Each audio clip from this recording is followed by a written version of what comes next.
Newsday continues here on One News Now. I'm Charles Lejano. Patients fear that the discounts they get through Philhealth will no longer be valid. This as some hospitals are now considering severing their affiliation with the agency following a recent circular.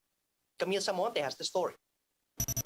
Discounts from state-run insurer Philhealth come in handy to dialysis patients like Alberto Duran.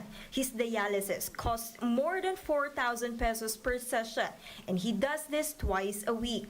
But thanks to his Philhealth discount, he's only paying half the price at a private hospital in Pasay City.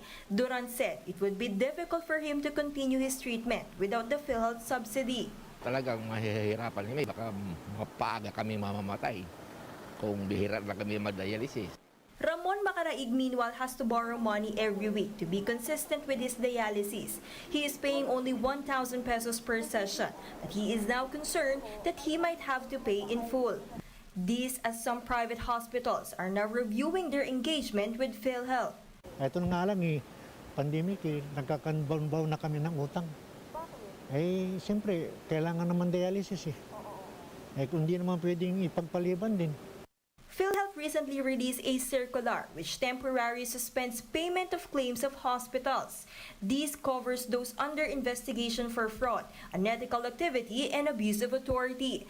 The agency said the policy is just a preventive measure to avoid loss of funds to irregular claims. But for the Private Hospital Association of the Philippines, this policy is just a tactic to delay payment claims. Philhealth allegedly still had over 86 billion pesos unpaid claims to hospitals across the country. Halos hindi po kami nababayaran. Kaya yun po, yung utang na sinasabi nila, sabi nila in process right now, ay yun po ang hinihintay namin na talagang maibigay nila. De Grano noted that some of them are now thinking not to renew their Philhealth accreditation. When this happens, patients will now have to pay for their own medical bills without subsidy from the state insurer. Siyempre, ang ating pasyente will have to get from out of their pockets. Kung halimbawa, kung matuloy yun, ay hindi po sila, ma-admit po sila. Meron pa rin po ang benefits nila. May benefits naman po sila, hindi naman mawawala yun. Yun nga lang, dahil pagka na-suspend po ang aming mga payments na ganyan, saan po kukunin ng ospital ang ipagpapatuloy na serbisyo namin. But De Grano said they will continue to serve Philhealth-covered patients until the end of their contract. May enough time po na mag-decide ang mga hospitals at saka mga doctors kung itutuloy pa po namin ang aming renewal sa PhilHealth. Kasi po ngayon, karamihan sa kanila ay ayaw na. Philhealth meanwhile assured its members and accredited providers that all good claims will not be affected.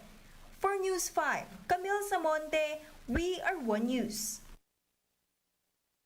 About 1,200 private hospitals are planning to disengage from Philhealth by December if the state insurer proceeds with its latest circular. This was confirmed by Private Hospital Association of the Philippines President Jose Rene De Grano in an interview with Radyo 5. De Grano explained that they are ready to do this because of the extent of power the Philhealth circular is granting the agency. He added that even patients and health workers are at a disadvantage should Philhealth implement this new policy. Paano pa po ang ospital kung yung pong pinaka-lifeblood nila, ito pong bayad ng PhilHealth, ay hindi nila ibibigay sa amin. Ang nakalagay po doon, pagka napatunayan at masuspend kayo, lahat pong mabayad sa inyo, lahat na present po na reimbursement, lahat po na future reimbursement, stop. Pwede po namin ipagpatuloy ang aming mga serbisyo sa mga ating pasyente. Pero hanggang sa maubos po yan. Pag ubos na po yan, wala, magsasara ang ospital. In the same program, PhilHealth spokesperson Shirley Domingo guaranteed that the state insurer has enough funds to pay for reimbursements. May pera po ang PhilHealth pambayad ng mga reimbursements na ito. There is money. That's not the issue. Sorry, wala akong exact amount. But we have a reserve fund and it's more than 100 billion.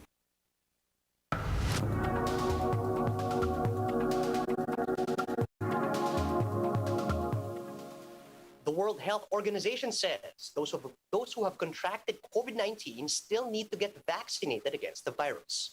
The WHO tells us why in this video.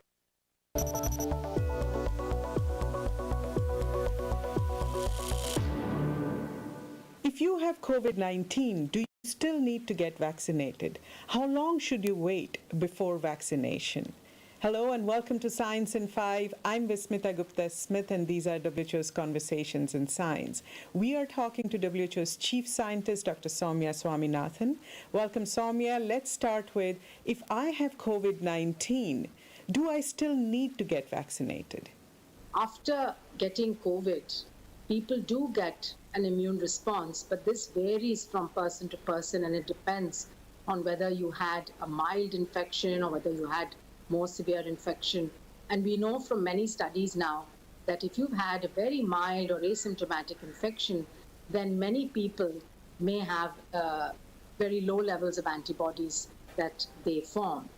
So this is why we still recommend that even if you've had COVID infection, that you should go ahead and take the vaccination when it's available to you, because the vaccine then serves as a boost to the immune system. So the immune system's already seen the infection once, it's seen the virus when you had the natural infection, and then when you receive the vaccine, it sees the antigens again, it's reminded of the antigens, the memory gets boosted, and the immune response generally gets stronger and broader and is likely to be more long-lasting.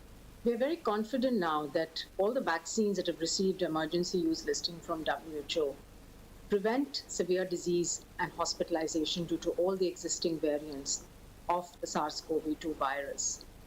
However, we still believe that taking the personal precautions like wearing a mask, maintaining distance, maintaining hand hygiene, and avoiding crowded and closed places, as well as the other public health and social measures that governments have put in place, are necessary because not enough people in the world are vaccinated.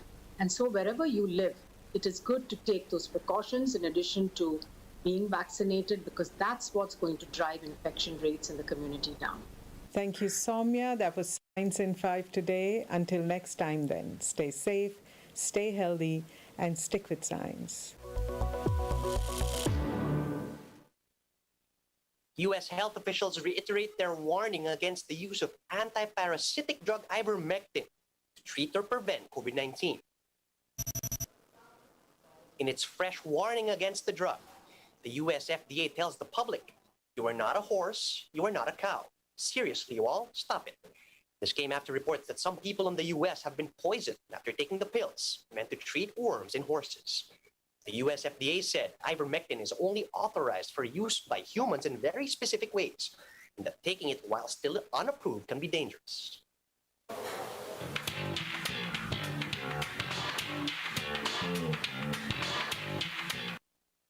Dindi Pajares finished in the top 12 of Miss Supranational 2021, held in Poland on Sunday. The Philippine vet was also named first runner-up in the Miss Elegance contest. Namibia's Shanique Rabe was meanwhile crowned this year's Miss Supranational. Rabe is the first African to win the coveted title after besting 57 other aspirants from around the world. The first runner-up was Miss Puerto Rico, followed by Miss South Africa, Miss Venezuela, and Miss Dominican Republic. Meanwhile, Philippine delegate for Mr. Supranational, John Adahar, earned a spot in the top 20 before bowing out of the competition. Peru's Varo Vargas won the title, followed by first runner-up Mr. Togo, second runner-up Mr. Venezuela, third runner-up Mr. Nepal, and fourth runner-up Mr. Spain. From one prestigious pageant to another, Miss Universe Philippines has unveiled this year's top 50 delegates, who were selected based on fans and judges' votes.